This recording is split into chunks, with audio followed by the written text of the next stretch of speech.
Natália Mendes estava sentada no quarto de um hotel com o olhar fixo no ecrã do portátil. Se olhasse para aquele lugar no mapa de Portugal, ficava em algum ponto entre Coimbra e Porto. Lá fora, as penumbras de finais de abril adensavam-se, e no seu peito crescia uma inquietude difusa que não a tinha deixado em paz nas últimas semanas. Chegara ali 3 dias antes por assuntos da empresa, negociações com um fornecedor importante, assinatura de contratos, revisão de armazéns, mais uma viagem de trabalho, uma de tantas que tivera no último ano. Gonçalo, o seu marido, sempre encarava estas ausências com calma. Calma a mais, se pensasse bem. Talvez esteja a ficar louca, pensava Natália, enquanto abria a aplicação de acesso à câmara de casa. Instalara-a uma semana antes, mesmo antes de partir. Algo na altura lhe dissera que o devia fazer. Talvez intuição feminina. Tinha umas orquídeas no parapeito da cozinha, flores caprichosas que exigiam atenção. Gonçalo prometera regá-las de 3 em 3 dias, mas Natália sabia perfeitamente que ele não lhes dedicaria 1 minuto. Embora na verdade não se tratasse das orquídeas, nos últimos meses algo tinha mudado. Gonçalo tornara-se distante. Sempre ficava até tarde no trabalho, e o seu ateliê de arquitetura não passava pelo melhor momento.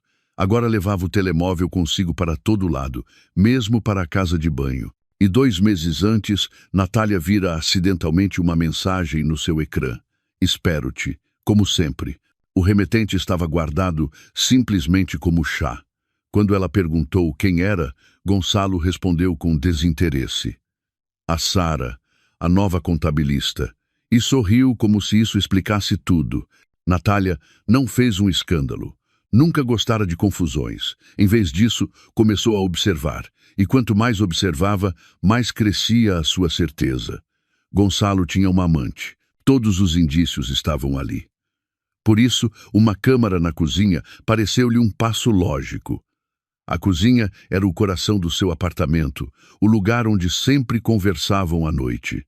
Se Gonçalo levasse alguém para casa, acabaria ali. Eram cerca das 8 da noite. Natália abriu a aplicação e ativou a transmissão em direto. O ecrã ficou preto uns segundos. Depois a imagem apareceu.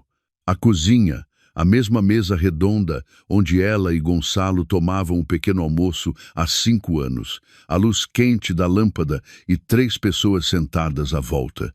Natália ficou imóvel. Gonçalo estava sentado à mesa. Ao seu lado, uma mulher de uns 30 anos com o cabelo escuro apanhado num rabo de cavalo. Os seus traços eram dolorosamente familiares. Era a Sara, não a contabilista do ateliê, mas a irmã mais nova de Natália. À frente deles, um homem com camisa clara e óculos com uma pasta de documentos à sua frente, um desconhecido. Natália aumentou o volume. O importante é que tudo esteja registrado antes que ela regresse, dizia o desconhecido. A sua voz era baixa, ligeiramente nervosa. Já fiz as alterações nos estatutos, como pediram. Agora toda a responsabilidade das dívidas recai sobre a diretora-geral, ou seja, sobre ela. Perfeito, Gonçalo parecia satisfeito. Assim, quando a Natália voltar, nós já estaremos fora do país e ela terá de lidar com os credores. Sara riu. Era uma gargalhada que Natália recordava desde a infância, clara, despreocupada, mas agora havia nela algo cruel. A verdade, pensei que ela descobriria antes, disse Sara, servindo-se de vinho. Mas não. A minha irmãzinha é demasiado confiante. Sempre foi. A confiança é boa, comentou Gonçalo, tocando com seu copo no dela. Pelo menos para nós. Estevão, o advogado, segundo entendeu Natália, ajeitou os óculos nervoso. O seu rosto mostrava preocupação. Vejam, começou, continua a ser jurista, e esta manobra está no limite da legalidade. Se algo correr mal, poderiam implicar-me como cúmplice. Não quero que me arrastem mais nisto. Relaxa, Estevão. Gonçalo deu-lhe uma palmada no ombro. Está tudo pensado. Os documentos estão limpos. As assinaturas da Natália foram obtidas há algum tempo. Quando ela assinou aquela série de papéis para o banco, lembras-te? há 6 meses. Entre eles estavam as autorizações de que precisávamos. Nem sequer leu o que assinava. Natália sentiu um frio percorrer-lhe o corpo por completo. Há 6 meses, Gonçalo realmente lhe trouxera um monte de documentos dizendo que eram para renovar uma linha de crédito. Ela assinou, confiando nele. Como pudera ser tão cega? Ainda assim, insistiu o advogado. Isto é uma fraude. Se ela for à polícia, não o fará, assegurou Sara. A minha irmã não é de fazer queixas. Tentará resolver sozinha em silêncio para não envergonhar a família. E enquanto pensa no que fazer, nós estaremos longe. E para onde pensam ir? Perguntou Estevão. Para Chipre, respondeu Gonçalo. Lá já está tudo a postos. Um apartamento comprado em nome da empresa, contas abertas. A Sara e eu voaremos dentro de uma semana. Até lá, as dívidas da empresa já terão passado oficialmente para a Natália. Os credores começarão a exigir dinheiro e não haverá com que pagar. O negócio está praticamente em falência. Transferimos os ativos há algum tempo. Natália escutava sem poder acreditar. A sua empresa, a construtora que construíra em 10 anos, gastando nela todas as suas forças e o seu dinheiro. Gonçalo era sócio apenas no papel. Sempre dizia que não se metia na gestão. A arquitetura é a minha área e a empresa é a tua, repetia. E agora resultava que a estava a destruir por dentro, transferindo ativos para empresas fictícias e pedindo empréstimos em seu nome. E a Sara, a sua irmã mais nova, a quem sempre protegera, a quem ajudava economicamente, a quem arranjara trabalho. Sara sempre lhe tivera inveja. Natália sabia disso. Inveja do sucesso, do marido, do apartamento, mas até este extremo. Estevão, está completamente seguro de que o plano funcionará? Perguntou Sara novamente. Havia uma ligeira dúvida na sua voz. O advogado demorou uns segundos a responder. Natália observou o seu rosto com atenção. Estava inquieto, até assustado. As suas mãos tremiam ao passar as folhas. Legalmente, tudo está revisto, disse por fim. Mas repito, sou jurista. Não quero que me envolvam mais do que o necessário. Os documentos estão prontos, a manobra. Mas se começar uma investigação, não começará, interrompeu Gonçalo. A Natália é demasiado orgulhosa para admitir que o seu marido e a sua irmã a traíram. Guardará silêncio e tentará seguir em frente sozinha. E quando compreender que é impossível, nós já estaremos fora do seu alcance. O advogado assentiu, mas Natália notou que não estava convencida. Os seus dedos tamborilavam na mesa. O seu olhar ia de um lado para o outro. Aquele homem temia as consequências, a responsabilidade e temia claramente que o usassem. Bem, disse Estevão, recolhendo os papéis, eu já fiz a minha parte. O resto é convosco. E repito, não me envolvam mais. Claro, claro, disse Gonçalo. Podes ir, Estevão. Obrigado por tudo. O advogado levantou-se, pegou na sua pasta e dirigiu-se para a saída. A porta parou. Espero que saibam o que estão a fazer. Quando a porta se fechou, Sara bufou. Covarde. Ele mesmo deu forma à metade do plano e agora tem medo. Mas é um profissional, respondeu Gonçalo. Sem ele, não teríamos conseguido fazer tudo tão limpo. Natália desligou o som e ficou a olhar para a parede. As mãos tremiam-lhe. A garganta estava seca. Sentia ao mesmo tempo raiva, dor e uma estranha serenidade fria. As lágrimas queriam sair, mas não o permitiu. Não, agora devia pensar. Gonçalo e Sara tinham-na traído. Isso estava claro. Planeavam destruir a sua vida, deixá-la com as dívidas e irem-se embora juntos, o que significava que entre eles havia algo mais do que um simples acordo. Natália recordou olhares, toques casuais em jantares familiares. Ela os interpretou como simples cumplicidade. Que cega estivera. Mas o advogado, Estevão, ele tinha medo. Várias vezes repetiu, sou jurista, não me envolvam. Não estava seguro do que fazia. Parecia até arrependido de ter participado na trama. Natália voltou a reproduzir o fragmento. Sim, ele estava nervoso. A sua inquietude era real. Em contrapartida, Gonçalo e Sara pareciam eufóricos, completamente confiantes. Eles estavam seguros do sucesso. O advogado, não. Se tem medo, com ele se pode falar, pensou Natália. Levantou-se e aproximou-se da janela. Embaixo brilhavam as luzes de uma pequena cidade de província. Ainda ontem a sua vida parecia estável, previsível. Um negócio próspero, um marido confiável, uma família. E hoje tudo se desmoronara, mas Natália não pensava render-se. Nunca se rendia. Um plano começou a tomar forma na sua cabeça. Primeiro, guardar a gravação. Segundo, descobrir tudo sobre esse advogado. Quem é, onde trabalha, qual o seu papel no plano. Terceiro, encontrar uma forma de contactá-lo.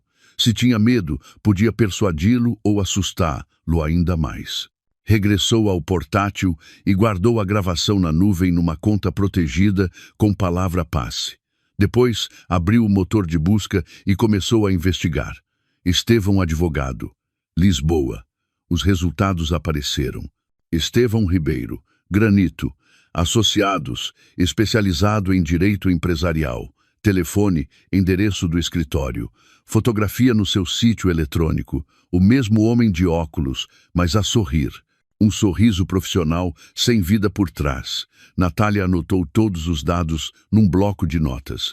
Na manhã seguinte, regressaria a Lisboa sem avisar Gonçalo. Oficialmente, a viagem de trabalho devia durar mais uma semana, mas inventaria uma desculpa. Aos colegas diria que precisavam dela com urgência em casa e a Gonçalo não lhe diria nada. Voltou a olhar para o ecrã. Gonçalo e Sara continuavam na cozinha, a beber vinho, a rir. Falavam do futuro, da sua vida em Chipre, dos dias na praia, da liberdade.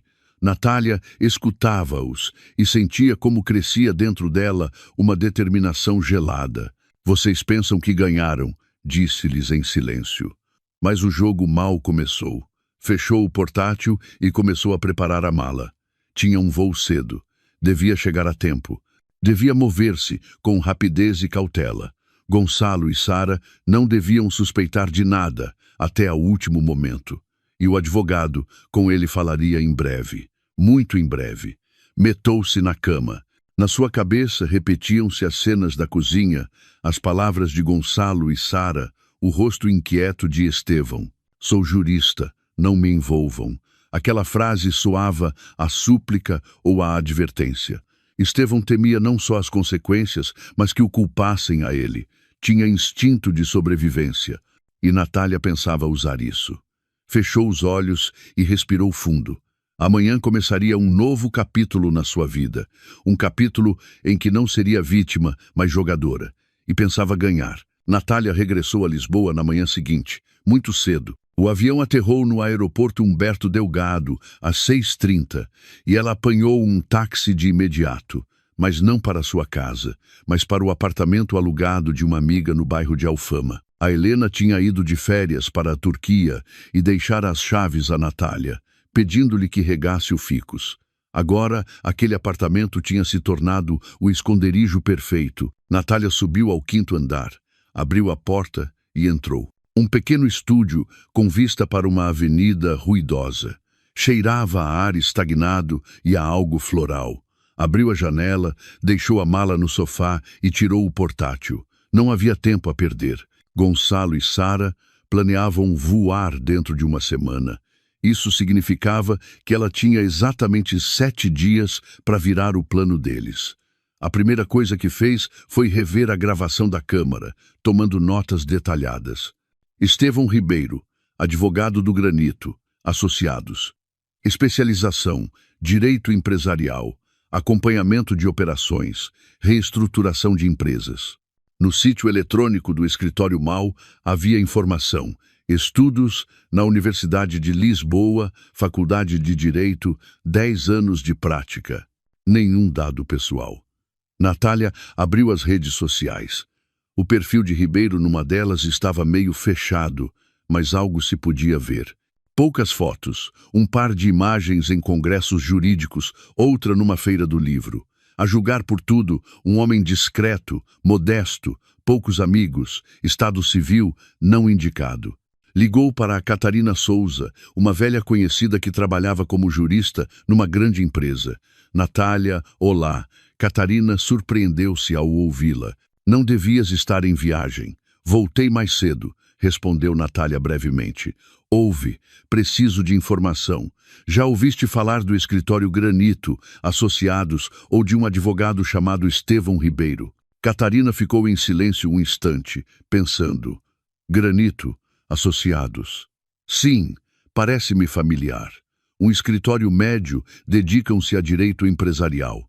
A reputação parece correta, mas dizem que às vezes trabalham na zona cinzenta. Ribeiro, creio que é o especialista deles em reestruturações. Aparentemente é competente, mas muito calado. Por que perguntas? Por curiosidade, respondeu Natália, de forma evasiva. Achas que ele poderia estar metido em algo turbulento? E quem não pode estar hoje em dia? Riu Catarina. Mas a sério, nunca ouvi nada de mal dele.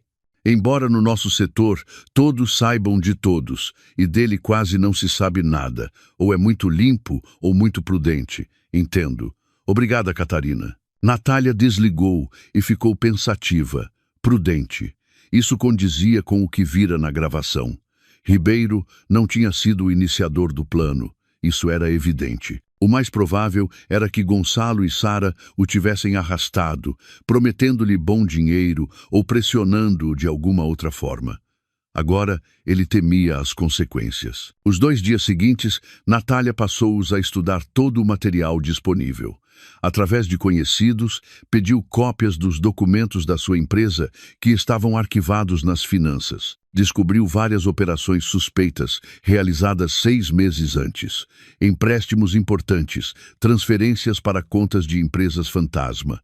As assinaturas eram suas, mas não se recordava desses documentos. Isso significava que Gonçalo dizia a verdade. Entre os papéis que ela tinha assinado, havia também contratos fictícios.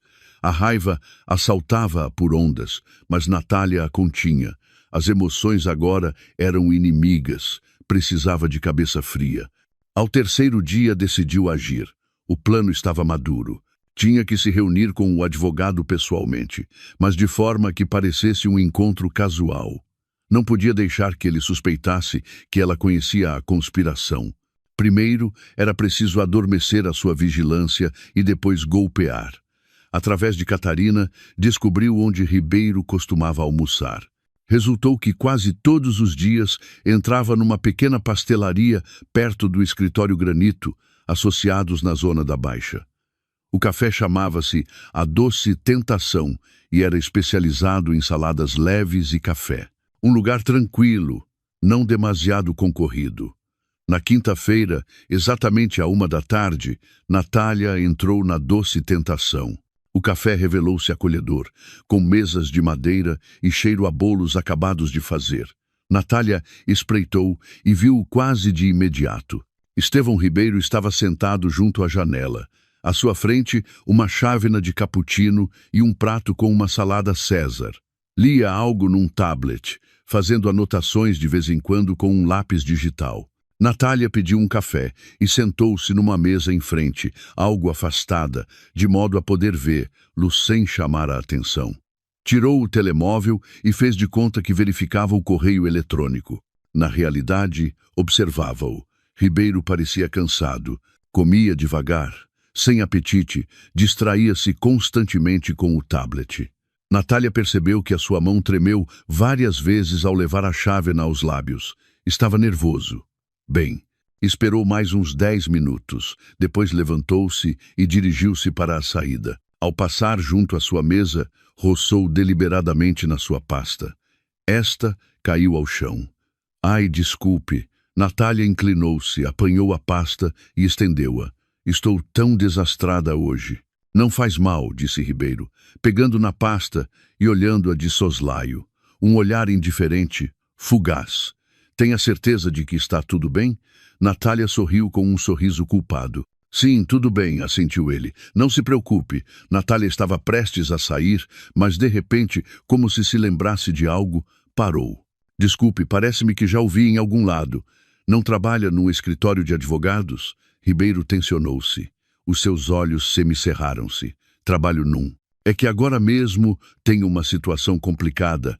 Natália sentou-se na cadeira à frente, sem esperar convite. Preciso de assessoria de um advogado em temas empresariais. E o senhor parece-se muito com o jurista com quem tenho trocado correio eletrônico. Embora talvez esteja enganada, é possível. Ribeiro queria claramente terminar a conversa, mas agora estou ocupado. Entendo, assentiu Natália, só que é um assunto urgente. Dá-me a impressão de que o meu sócio tenta desviar os ativos da empresa e carregar-me as dívidas a mim. Disseram-me que o senhor é especialista nestes temas. Ao ouvir desviar os ativos, o rosto de Ribeiro contorceu-se. Afastou o prato e olhou-a com mais atenção. Quem lhe falou de mim? Uma conhecida advogada, mentiu Natália. Disse-me que o senhor pode ajudar em situações complicadas. Ribeiro ficou em silêncio. Natália via como ele calculava se valia a pena continuar com a conversa. Está bem, disse por fim. Conte-me brevemente. Natália começou a relatar uma história inventada sobre um sócio que supostamente tentava enganá-la usando documentos falsos. Falava de forma geral, mas cada detalhe se parecia muito com o que na realidade lhe estava a acontecer. Ribeiro escutava, e quanto mais falava Natália, mais pálido se tornava o seu rosto.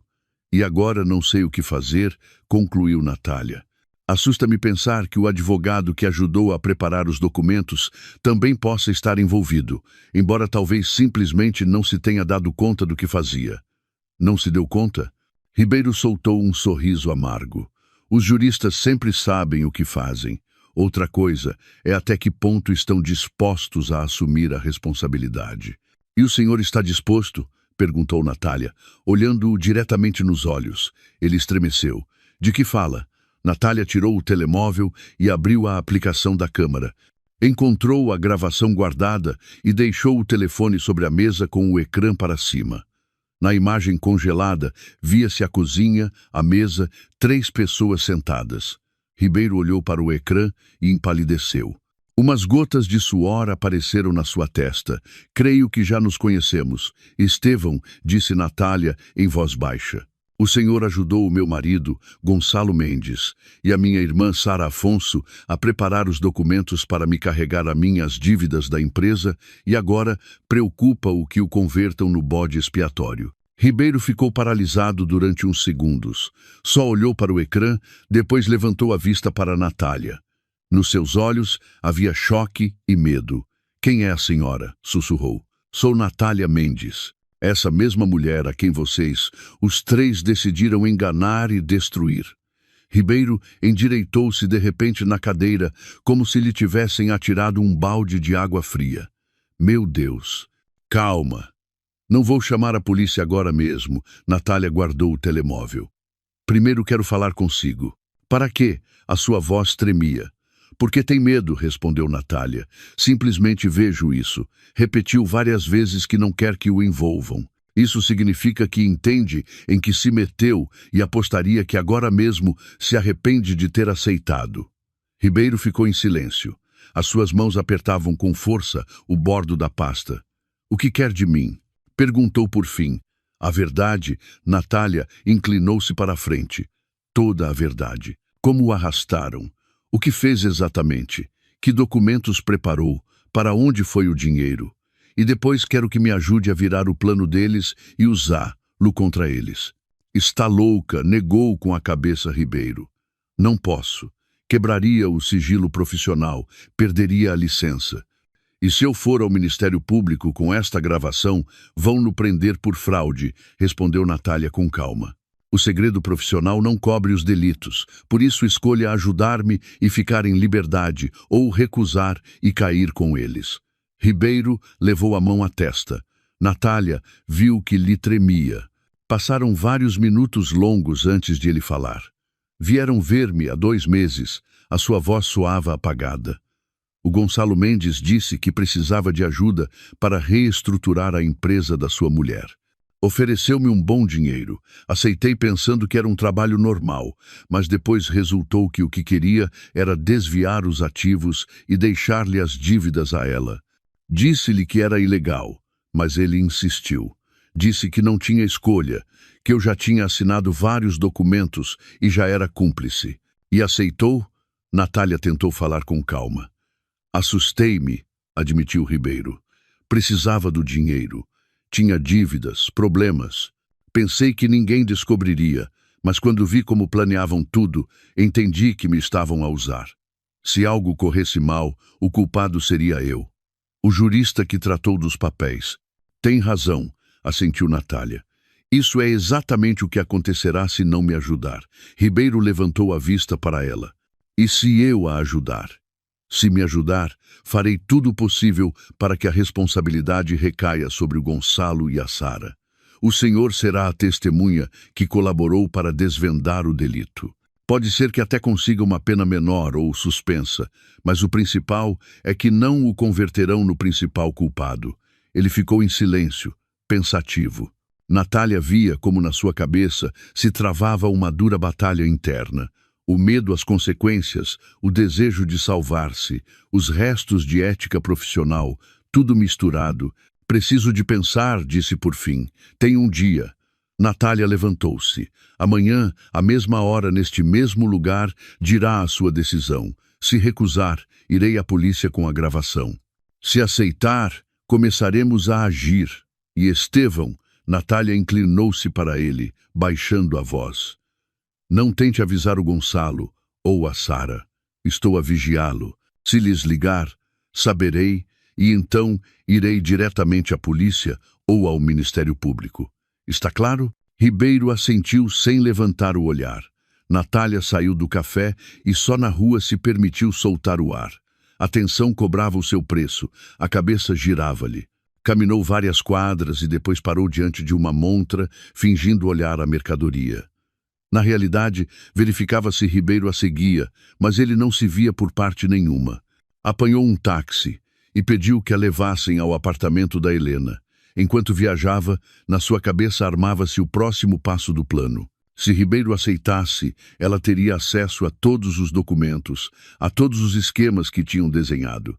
Poderia descobrir para onde foi o dinheiro, como anular as operações, como provar a culpa de Gonçalo e Sara. E se ele se recusasse, então teria que agir de outra maneira. Mas Natália estava quase certa de que ele aceitaria. O medo é um potente motivador. E Estevão Ribeiro tinha muito medo. À noite, voltou a ligar a câmara da cozinha. Gonçalo estava sozinho em casa a preparar o jantar. Parecia relaxado, até cantarolava algo. Natália olhava-o e sentia o coração gelar. Aquele homem com quem vivera 5 anos, a quem amava, era capaz de uma traição assim. E Sara, a sua própria irmã, fechou o portátil e deitou-se no sofá. Amanhã haveria um novo encontro com Ribeiro. Natália esperava que tomasse a decisão correta, porque senão teria que procurar outros caminhos. Mas render-se não, nunca. No dia seguinte, Natália chegou à doce tentação exatamente a 1. Ribeiro já estava sentado na mesma mesa, junto à janela. À sua frente havia uma chávena de café intocada. Parecia ainda pior do que no dia anterior. O rosto cinzento, os olhos avermelhados, por fazer a barba. Aparentemente, não tinha dormido a noite toda. Natália sentou-se em frente. Durante uns segundos, ficaram em silêncio, estudando-se um ao outro. Aceito, disse Ribeiro em voz baixa. Vou ajudá-la, mas com uma condição. Qual? Que me garanta que estará do meu lado. Eu declararei, entregarei todos os documentos, mas a senhora pedirá para mim um acordo com o Ministério Público. Pena suspensa, no pior dos casos. Mas não prisão. Natália assentiu. De acordo. Mas só se realmente fizer tudo o que eu lhe disser, sem desviar-se, sem tentar enganar-me.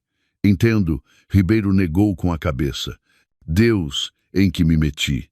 Conte-me tudo, desde o princípio. Natália tirou um bloco de notas. Como funciona exatamente o plano? Cada detalhe. Ribeiro respirou fundo e começou a falar. Natália escutava e tomava notas. O quadro que se formava era sombrio. Tudo começou 3 meses antes. Gonçalo, com uma procuração de Natália, apresentou-se no escritório Granito, associados pedindo a reestruturação da empresa da sua mulher. Nas primeiras reuniões, Gonçalo comportou-se com correção. Explicava que a sua esposa estava demasiado ocupada com a gestão diária e lhe tinha confiado os assuntos jurídicos. Ribeiro não suspeitou de nada. Começou a trabalhar, estudou a estrutura da empresa, analisou os ativos e as obrigações. Depois, na terceira reunião, apareceu Sara. Gonçalo apresentou-a como assessora financeira da empresa. Juntos, expuseram o plano real: tirar todos os ativos valiosos através de uma cadeia de empresas de fachada e deixar as dívidas em nome de Natália. Até então, Ribeiro já estava profundamente implicado no trabalho. Tinha assinado um acordo de confidencialidade e recebido o primeiro pagamento. Disseram-me que, se me recusasse, me processariam por revelar segredos comerciais, explicava Ribeiro, e que já era cúmplice porque tinha assinado vários documentos intermédios. Assustei-me e, além disso, havia o dinheiro. Prometeram-me 200 mil euros por todo o trabalho. Tenho uma hipoteca, dívidas a conhecidos. Aceitei. E o que fez depois? Perguntou Natália, contendo a raiva. Introduzi alterações nos estatutos da empresa. Utilizei as assinaturas que o Gonçalo tinha trazido em documentos. Além disso, disse-me que a senhora as tinha posto há 6 meses. Tecnicamente, tudo parecia legal. A diretora-geral, a senhora, assinava umas alterações pelas quais toda a responsabilidade financeira pelas obrigações da empresa passava a recair pessoalmente sobre a diretora-geral. É uma prática rara, mas permitida. Normalmente usa-se em empresas familiares e depois tramitamos vários empréstimos fictícios. A sua empresa supostamente recebia créditos de outras pessoas jurídicas, mas na realidade eram empresas fantasma registradas em nome de testas de ferro. O dinheiro transferia-se para as contas dessas empresas e daí se retirava em numerário ou se enviava para o estrangeiro. Ao final, formou-se uma dívida de uns 15 milhões de euros. Natália ficou em choque. 15 milhões e os ativos da empresa, onde acabaram? O equipamento, os imóveis, os veículos, tudo se vendeu a preços muito abaixo do mercado a essas empresas criadas para a operação. Depois revendeu-se a preço real e a diferença foi parar às contas do Gonçalo e da Sara. Formalmente, a proprietária de tudo passou a ser uma sociedade em Chipre que registraram em nome de um testa de ferro. Mas o controlo real tem eles. E quando pensam ir-se embora, depois de amanhã, no sábado, já têm os bilhetes comprados. Assim que estiverem em Chipre, começará o processo de falência da sua empresa. Os credores processarão e quem responderá será a senhora. Segundo os novos estatutos. Natália anotou a última frase e largou a caneta. Bem, agora diga-me, podem anular-se essas alterações nos estatutos? Em teoria, sim, Ribeiro hesitou. Se demonstrar que as assinaturas se obtiveram mediante engano, mas é um processo longo via judicial. Enquanto o processo avança, os credores poderiam executar a dívida contra a senhora. E se agirmos mais depressa, Natália inclinou-se para a frente. Se introduzirmos agora mesmo novas alterações nos estatutos que anulem as anteriores. Para isso, é preciso uma decisão da diretora-geral e o acordo de todos os sócios. Ribeiro ficou pensativo. Os sócios são a senhora e o Gonçalo, 50% cada um. Ele não aceitará. E se prepararmos os documentos de forma que o consentimento dele não seja preciso? Ribeiro franziu o senho. É complicado. São necessários motivos. Por exemplo, que um dos sócios seja legalmente incapaz ou esteja em busca e apreensão, espere. E se alegarmos que o Gonçalo agiu em interesse próprio, causando um prejuízo à empresa, então poder-se-ia ir pela via judicial. Não, interrompeu a Natália. O juiz demorará demasiado. Tenho que agir agora. Estiveram mais 1 hora a discutir opções. Encontraram algumas lacunas na lei. Pouco a pouco o plano começou a delinear-se. Ribeiro prepararia um novo pacote de documentos que anularia as alterações nos estatutos e devolveria a responsabilidade financeira aos sócios. Ao mesmo tempo, inscreveria no registro que todos os empréstimos eram fictícios e que as operações de venda de ativos eram nulas por conflito de interesses. Mas tudo isto requer assinaturas e selos, advertiu Ribeiro. Sem eles, os documentos não têm validade. O selo da empresa está na minha casa, disse Natália. E as assinaturas? Sou a diretora-geral. A minha assinatura basta para muitas decisões. Não para todas, replicou Ribeiro. Para anular algumas operações, é preciso a assinatura do Gonçalo. Natália ficou pensativa. E se fizermos isto, preparamos documentos em que eu atuo em nome da empresa, defendendo os seus interesses. E a Gonçalo se lhe atribui a condição de arguido por fraude.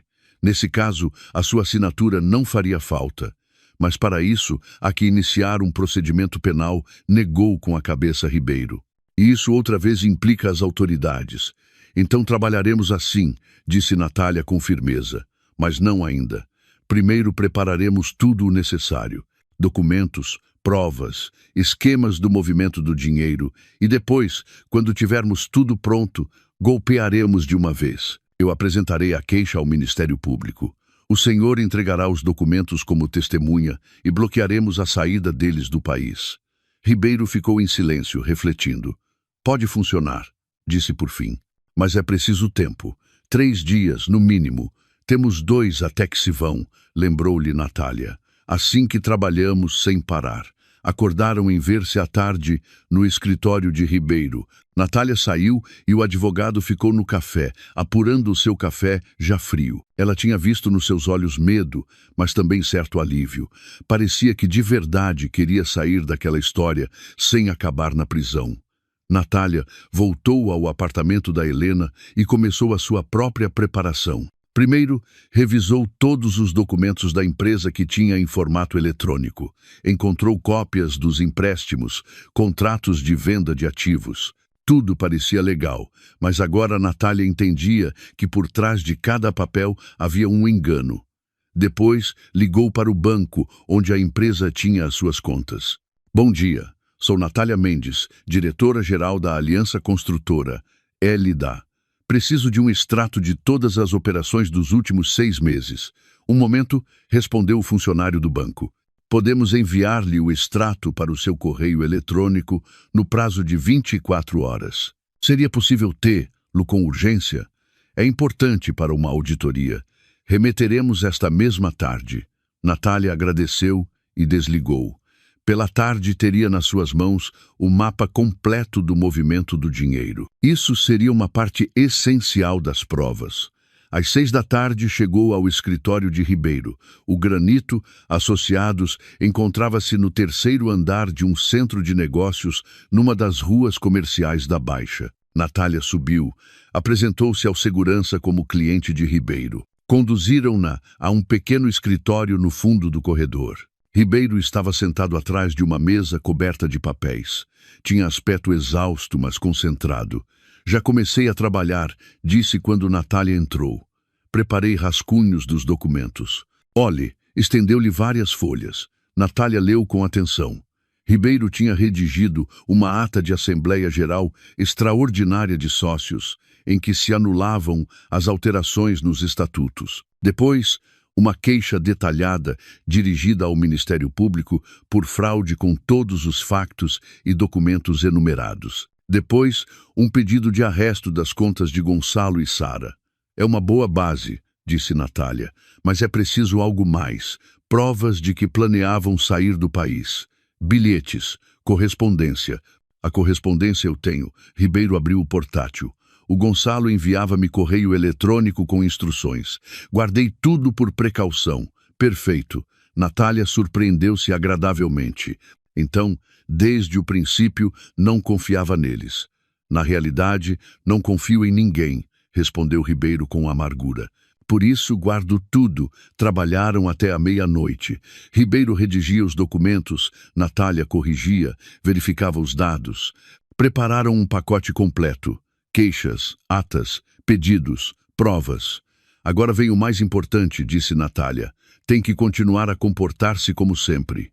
Gonçalo e Sara não devem suspeitar de nada. Se perguntarem se tudo está pronto, dir-lhes-á que sim. Se o chamarem para uma reunião, irá. Finja que tudo vai segundo o plano. E se quiserem ver-me antes de irem embora? Perguntou Ribeiro. Vá vê-los, respondeu Natália.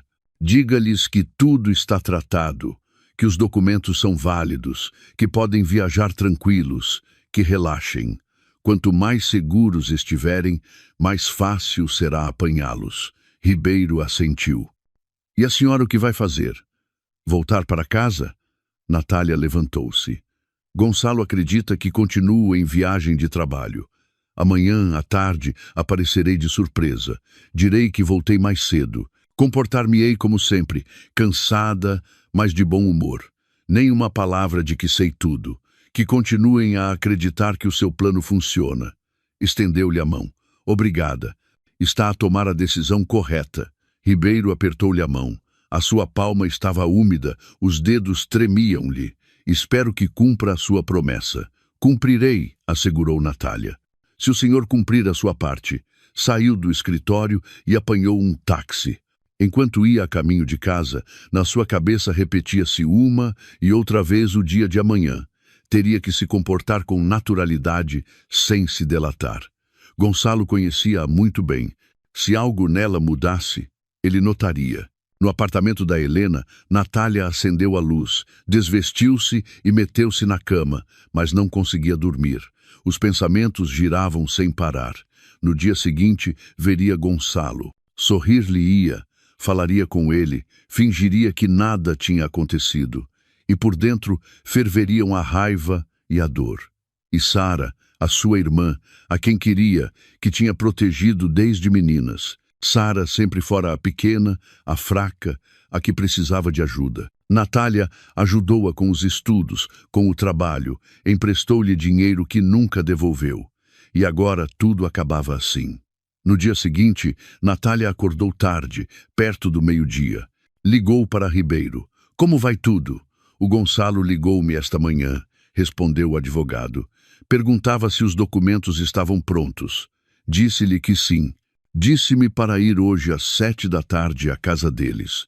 Comentou que a Sara também estará lá, que querem rever tudo antes de irem embora. Estupendo. Natália sentiu o coração acelerar. Vá, diga-lhes que tudo está em ordem, que celebrem. E a senhora? Eu chegarei à casa por volta das 8, depois de si. Direi que mudaram o voo e que regressei mais cedo. Veremos como reagem. Pela tarde, Natália ia para a casa de táxi, apertando as chaves na mão. Não estava ali há quase uma semana. O que teria mudado? Provavelmente nada. Gonçalo não era dos que se preocupam com a ordem. Subiu ao 7º andar, abriu a porta e entrou. A luz do hall de entrada estava acesa. Da cozinha chegavam vozes e risos. Natália tirou o casaco, pendurou-o no bengaleiro e foi para a cozinha. Na mesa havia 3 pessoas, Gonçalo, Sara e Ribeiro. À frente deles, taças de champanhe. Quando Natália apareceu à porta, os 3 ficaram petrificados. Natália, Gonçalo foi o primeiro a reagir. Tu, o que fazes aqui? Olá, Natália sorriu, embora o sorriso lhe custasse. Pois é, voltei antes do tempo. O que celebram? Fez-se um silêncio incômodo. Sara foi a primeira a recompor-se. Só nos encontramos para comentar uns assuntos. Este é o Estevão, o advogado do Gonçalo. Encantada. Natália estendeu a mão a Ribeiro. Ele apertou-a e Natália sentiu os seus dedos apertarem ligeiramente. Um sinal. Tudo ia segundo o previsto. Natália, deves estar cansada. Gonçalo levantou-se. Vai descansar. Nós terminamos em breve. Não, estou bem. Natália aproximou-se do frigorífico. Só quero petiscar algo. Não se preocupem comigo. Tirou um iogurte e colocou-se junto à janela, de costas para a mesa, como se olhasse para o pátio. No reflexo do vidro, via como Gonçalo e Sara trocavam olhares. Ribeiro estava sentado com a vista baixa. Bom, Estevão, está tudo pronto? Perguntou Gonçalo, baixando a voz. Sim, respondeu Ribeiro. Todos os documentos estão preparados, assinados e registrados. Podem estar tranquilos. Em breve, pensou Natália. Muito em breve, saberão o que sente uma vítima quando se converte em caçadora. A manhã de Natália começou às 5h30. Quase não tinha dormido a noite toda. Jazigo junto a Gonçalo, escutando a sua respiração tranquila e pensando que em poucas horas tudo mudaria. Gonçalo dormia placidamente, sem a menor preocupação. Provavelmente sonhava com as praias de Chipre e uma vida despreocupada com o dinheiro roubado. Natália levantou-se em silêncio, foi à cozinha e pôs café. Lá fora, mal começava a amanhecer. O céu de maio estava limpo e prometia um dia quente. Pegou no telemóvel e revisou as mensagens. Ribeiro lhe tinha escrito às 5 da manhã. Tudo pronto. Espero o seu sinal. Natália digitou a resposta. Às 9 apresentamos a queixa no Ministério Público. Encontramo-nos à porta às 8h45. Terminou o café, vestiu-se e saiu do apartamento sem fazer barulho. Gonçalo não se levantaria antes das 9. Sempre gostara de dormir. Para então, tudo estaria já em marcha. Um táxi deixou-a diante do edifício do Ministério Público, no centro de Lisboa. Ribeiro já a esperava à entrada, pálido, mas decidido. Nas mãos, levava uma volumosa pasta de documentos. Tens a certeza disto? Perguntou quando Natália se aproximou.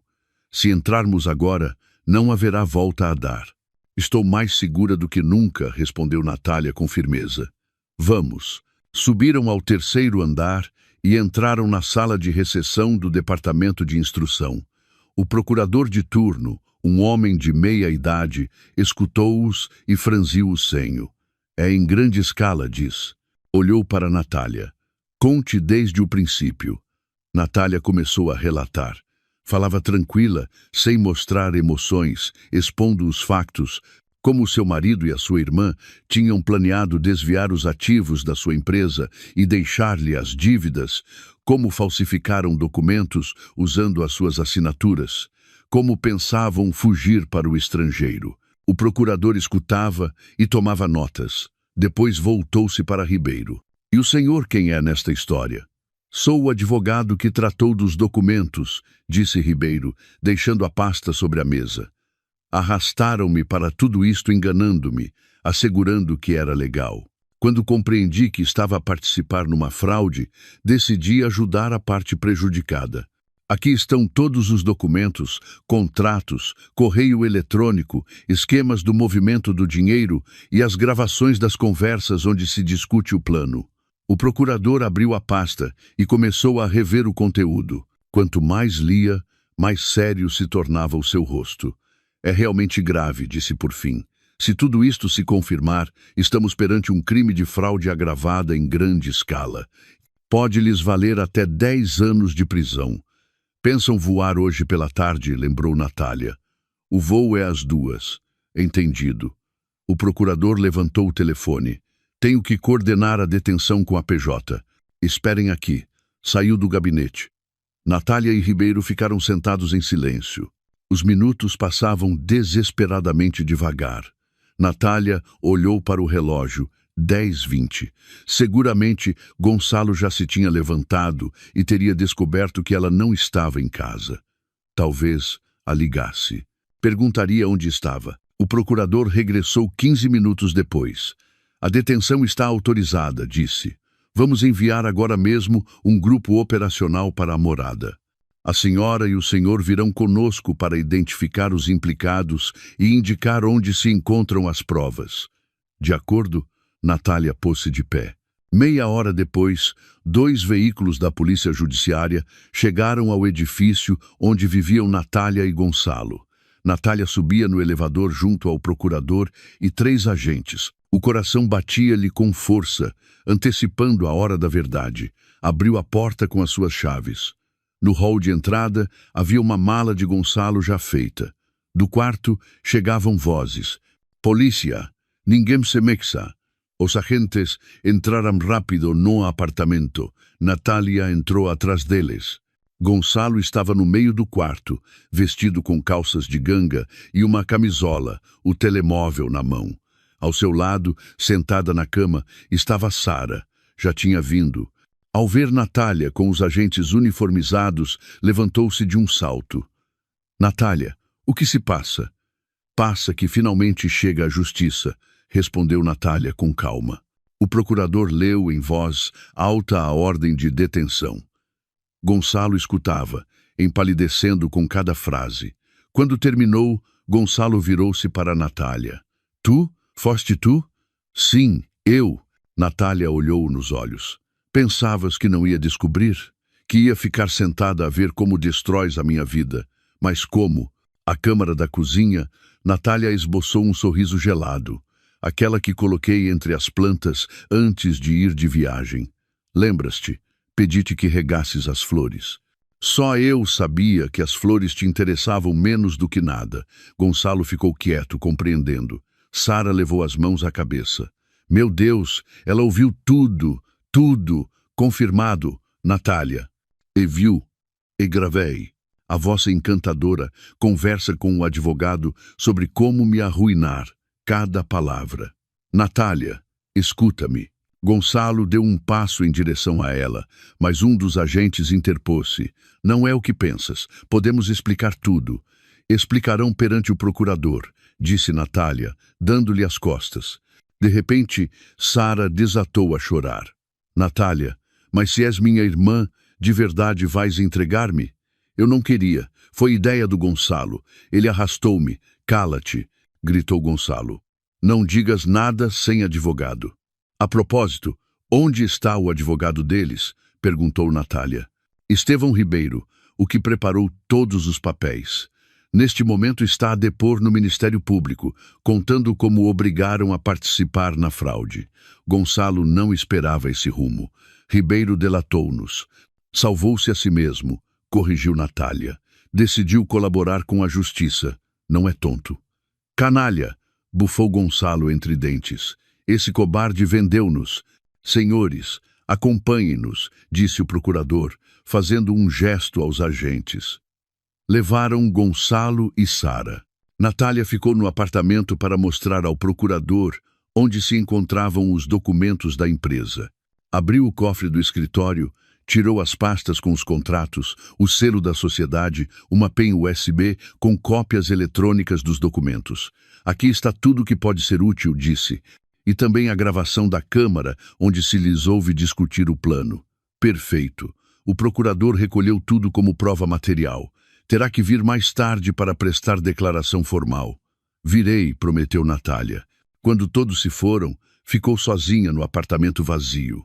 Sentou-se no sofá da sala e sentiu como a exaustiva tensão dos últimos dias lhe caía em cima de repente. As mãos tremiam-lhe, a vista turvou-se-lhe. Tapou a cara com as mãos e, pela primeira vez em todo esse tempo, permitiu-se chorar. As lágrimas brotavam sozinhas, sem travão. Natália chorava de alívio, de dor, de raiva, de desilusão. A sua vida tinha se desmoronado. O seu marido revelou-se um traidor. A sua irmã também. O negócio destruído. Mesmo que conseguisse recuperar o dinheiro pela via judicial, a empresa já não tinha salvação. A reputação estava arruinada. Os clientes tinham ido embora. Chorou muito tempo, talvez 1 hora. Depois secou as lágrimas, lavou a cara e preparou um chá. Tinha que se recompor. Sim, a sua vida tinha se desfeito. Sim, o futuro parecia sombrio, mas não pensava render-se. O telefone tocou. Era Ribeiro. Como correu tudo? Perguntou. Prenderam-nos, respondeu Natália. Levaram-nos para o Ministério Público. Bem, na sua voz notava-se alívio. Já dei toda a minha declaração. Continuarei a colaborar com a investigação. Faça isso, aconselhou Natália. Conte tudo o que souber. É a sua única oportunidade. Sei. Ribeiro ficou em silêncio uns segundos. Sabe? Não dormi a noite toda a pensar no que fiz, em como pude aceitar algo assim. Aceitou porque teve medo e deixou-se tentar pelo dinheiro, disse Natália com dureza, mas depois tomou a decisão correta. Isso é o que conta. Obrigado. respondeu ele em voz baixa. Obrigado por me dar essa oportunidade. Natália desligou. Lá fora, o dia seguia como sempre. Pensou que nesse mesmo momento, Gonçalo e Sara deviam estar no aeroporto rumo a uma nova vida. Em vez disso, estavam sentados numa cela de detenção preventiva, compreendendo que tudo tinha se desfeito. Pela tarde, Natália foi de novo ao Ministério Público para prestar declaração oficial. Interrogaram-na durante 3 horas, fazendo-lhe perguntas detalhadas sobre a empresa, as operações, sobre como tinha descoberto o plano. Natália respondeu com clareza e coerência, entregando todas as provas de que dispunha. O procurador estudou atentamente a gravação da cozinha. É uma prova muito forte, disse. Aqui vê-se claramente a existência de uma conspiração criminosa. Juntamente com os documentos apresentados por Ribeiro, temos uma base probatória sólida. O que acontecerá agora? Perguntou Natália. Abriremos diligências por fraude agravada em grande escala, cometida por um grupo organizado, explicou o procurador. A ambos pode-lhes valer até 10 anos de prisão. Pediremos prisão preventiva, porque há risco de fuga, como demonstra a compra dos bilhetes e também de que possam pressionar as testemunhas. E Ribeiro? É provável que Ribeiro obtenha uma pena suspensa por cooperação, respondeu. Mas isso decidirá o juiz. O importante é que está a colaborar, está a apresentar provas e mostra arrependimento. Natália sentiu. Era justo. Ribeiro tinha ajudado a desvendar o crime. Sem ele, tudo teria sido muito mais difícil. Pela tarde voltou para casa. O apartamento parecia-lhe alheio, vazio. Tudo ali lhe recordava Gonçalo. As suas coisas, os seus livros, as suas fotos nas paredes. Natália percorreu os quartos, recolhendo os pertences dele e metendo-os em caixas. Que os apanhasse quando saísse. Se saísse. Parou em frente a uma foto em que apareciam ela e Gonçalo no dia do seu casamento. Jovens, felizes, apaixonados, 5 anos antes. Então, Natália acreditava que seria para sempre, que juntos superariam qualquer prova. E ao final, ele traiu-a por dinheiro e por um romance com a sua irmã. Natália tirou a foto da parede e guardou-a numa caixa. No dia seguinte, celebrou-se a vista para decidir as medidas cautelares contra Gonçalo e Sara. Ambos tinham aspecto abatido. Gonçalo, sombrio e cheio de raiva. Sara, chorosa e assustada. O procurador leu a acusação e pediu prisão preventiva para os dois. Os seus advogados opuseram-se. Alegaram que não tinham antecedentes, que contavam com domicílio fixo. Mas o juiz manteve-se firme. Tendo em conta a gravidade dos factos e o risco de fuga, tal como demonstra a compra de bilhetes para sair do país, disse o juiz, este tribunal acorda prisão preventiva para Gonçalo Mendes e Sara Afonso por um período inicial de 2 meses. Gonçalo gritou algo, mas as suas palavras perderam-se debaixo do golpe do martelo. Os funcionários do tribunal levaram ambos. Natália soube da decisão pelo procurador e sentiu algo estranho. Não era triunfo nem alegria, mas uma espécie de vazio. Tinha conseguido justiça. Eles receberiam o seu castigo. Mas, e agora? A sua vida estava igualmente feita em pedaços. Apanhou um táxi e foi ao escritório da sua empresa. Estava num parque industrial nos arredores de Lisboa, num pequeno edifício de 2 andares. Natália subiu ao 2º andar. Abriu a porta do seu gabinete e sentou-se atrás da mesa. Ali passara os últimos 10 anos. Criara o negócio do zero. Investira alma, forças e dinheiro. A construtora, Aliança Construtora LDA, era sua criatura e agora era preciso fechá-la. Natália abriu o portátil e começou a rever os documentos financeiros. As dívidas da empresa eram enormes. Mesmo que conseguissem recuperar os ativos desviados através dos tribunais, levaria anos. Mas os credores exigiam o dinheiro. Agora a falência era inevitável. Ligou para sua contabilista, Marta. Marta, temos que iniciar o processo de insolvência, disse Natália. Prepara toda a documentação. Natália, ouvi o que aconteceu. Na voz de Marta notava-se uma tristeza sincera. Sinto muito. Obrigada. Natália esboçou um sorriso cansado. Mas não há nada a fazer. Temos que fechar tudo de maneira correta. As semanas seguintes decorreram entre reuniões com advogados, credores e contabilistas. Natália iniciou o processo de insolvência. Vendeu os poucos ativos que restavam, pagou aos funcionários. No final do mês, a aliança construtora, LDA, deixou de existir. Natália também vendeu o apartamento que tinha antes de casar, onde vivera com Gonçalo. Demasiadas recordações, demasiada dor. Comprou um pequeno apartamento de 2 quartos noutro bairro e mudou-se para lá com o mínimo indispensável. Gonçalo e Sara continuavam em prisão preventiva. Ribeiro continuava a depor. Ajudava a investigação a reconstruir o percurso do dinheiro. Graças à sua colaboração, conseguiu-se localizar a maior parte dos ativos desviados e congelar as contas. Uma noite, Natália estava sentada na cozinha do seu novo apartamento, a tomar chá e a olhar pela janela. O telefone tocou. Ribeiro. Boa noite, Natália. A sua voz soava insegura. Desculpe por incomodar. Só queria saber como está. Bem, respondeu Natália sucintamente. Fechei a empresa. Mudei-me. Começo uma nova vida. A propósito, apresentei o pedido de divórcio de Gonçalo. O advogado diz que será rápido. Estando ele em prisão preventiva, não poderá opor-se. Quero fechar essa etapa o quanto antes. Alegro-me. Ribeiro ficou em silêncio um momento. Verá, a investigação está prestes a terminar. Em breve o caso passará para as mãos do juiz. Disseram-me que provavelmente me imporão uma pena suspensa por colaborar. Alegro-me de verdade. Natália dizia-o sinceramente. Ajudou. Sem o senhor teria sido mais difícil. Ainda assim, sinto-me culpado, disse ele em voz baixa, por ter aceitado no princípio, por não me ter recusado desde o primeiro momento. O importante é que corrigiu o erro. Natália deu um gole no seu chá. Isso vale muito. Ficaram em silêncio. Depois Ribeiro perguntou de repente. E o que vai fazer agora? Vai montar outro negócio? Natália pensou. Não sei, admitiu com honestidade. Seguramente abrirei algo. Sim, mas não em construção. Estou farta. Quero outra coisa. Algo simples e honesto. Entendo, disse Ribeiro. Novamente em silêncio, uns segundos antes de acrescentar. Se precisar de ajuda legal, ligue-me sem cobrar. É o mínimo que posso fazer. Natália sorriu. Obrigada. É possível que o faça. Despediram-se.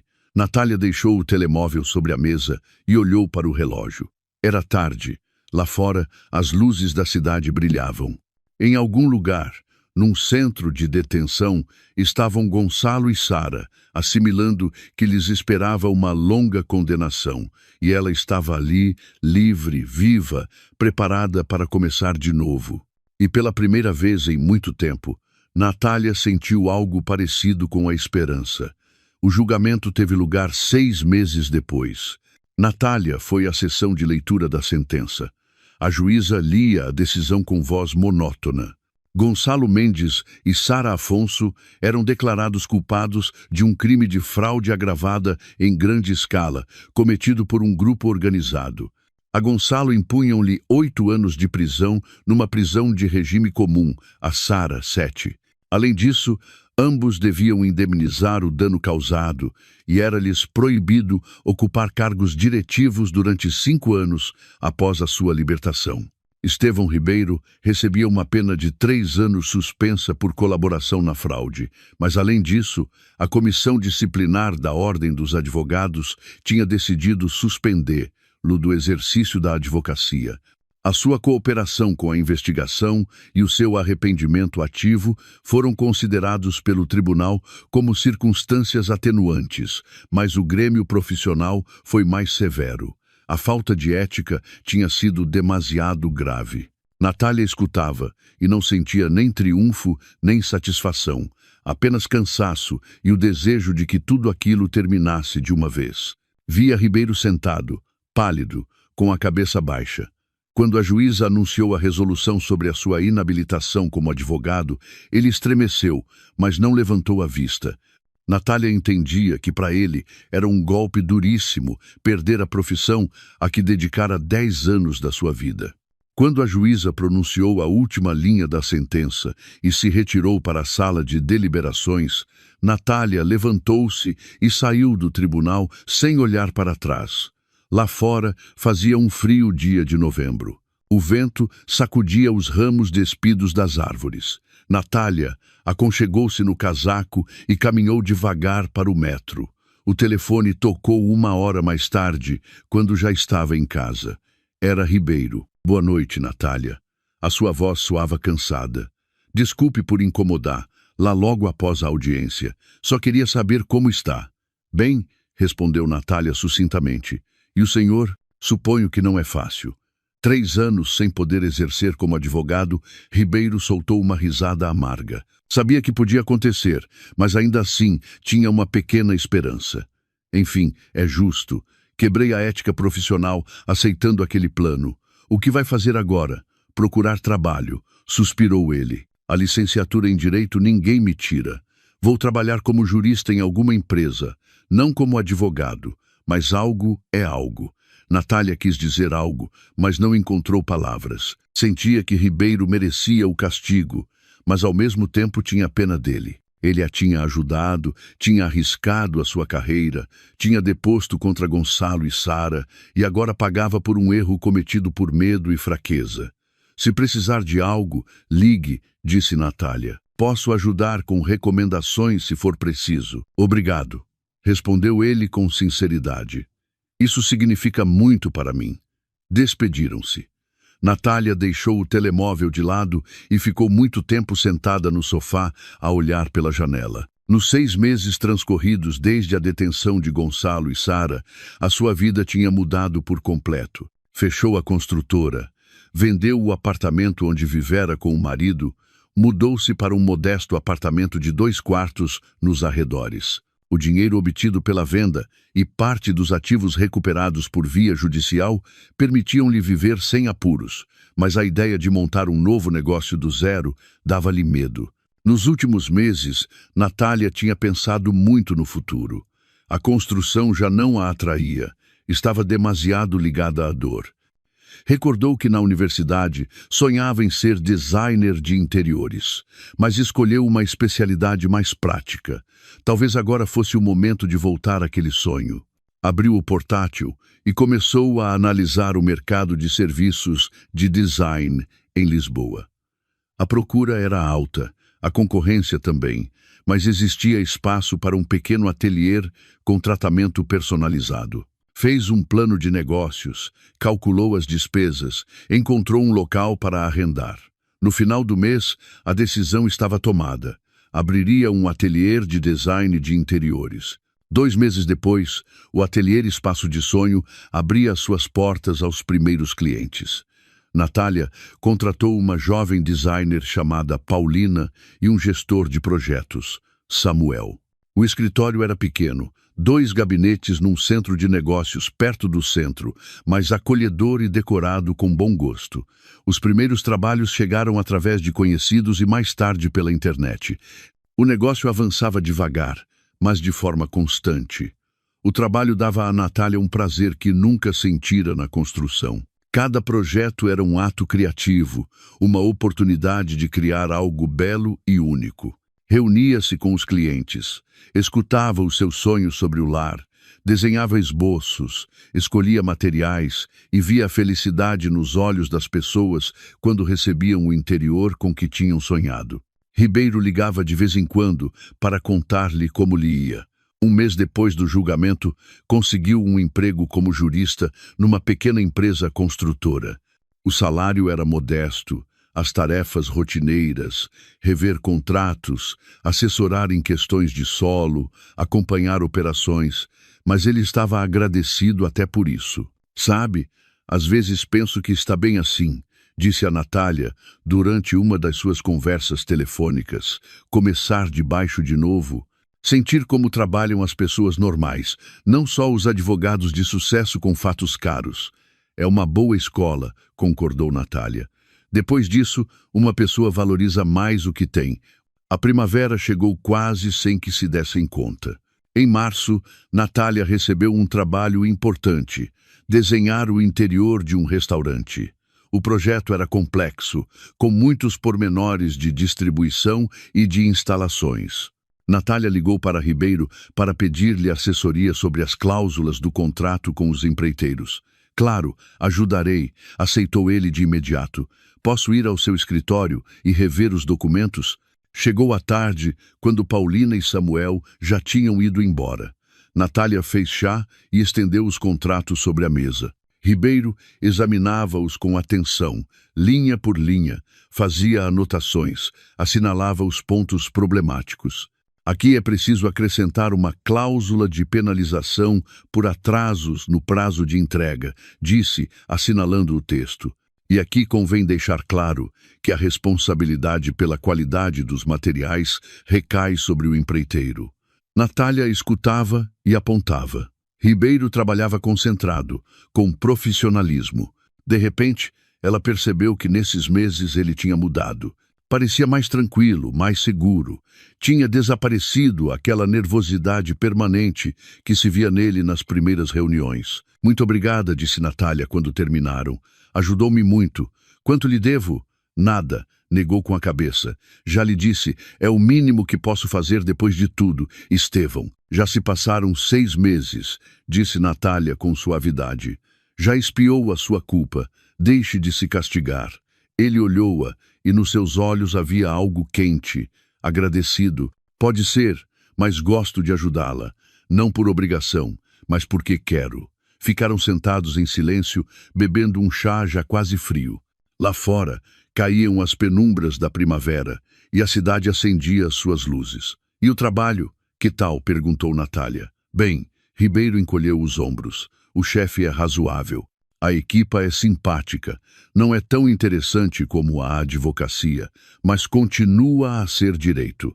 Revejo contratos com fornecedores, assessoro sobre impostos, acompanho compras de imóveis. Já me habituei, e dentro de 3 anos voltará à advocacia. Não sei. Ficou pensativo. Talvez sim. Ou talvez fique como jurista ou monte o meu próprio pequeno escritório para assessorar em temas civis. Já veremos. O importante é que agora tenho tempo para pensar e decidir o que quero de verdade. Natália assentiu. Entendia perfeitamente essa sensação. Depois do desmoronamento da vida antiga, aparece a possibilidade de construir outra mais consciente, mais honesta. E a senhora? Perguntou ele. Está contente por ter escolhido o design? Muito, sorriu Natália. É uma sensação completamente distinta.